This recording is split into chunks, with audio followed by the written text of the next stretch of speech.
What's up, guys? We're all here with Seat Shop, and every once in a while we get a customer that calls in and needs help with their seat because it doesn't move forward and back anymore. It either stopped moving completely or it doesn't go as forward or as far back as it used to.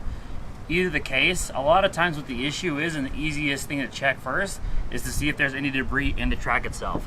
So the way the seat moves is it moves along these tracks right here, okay? It moves forward and back. And what'll happen is you'll either get pennies, nickels, dimes, change, bolts, like any kind of debris will get stuck in this track, and it'll prevent it from moving forward.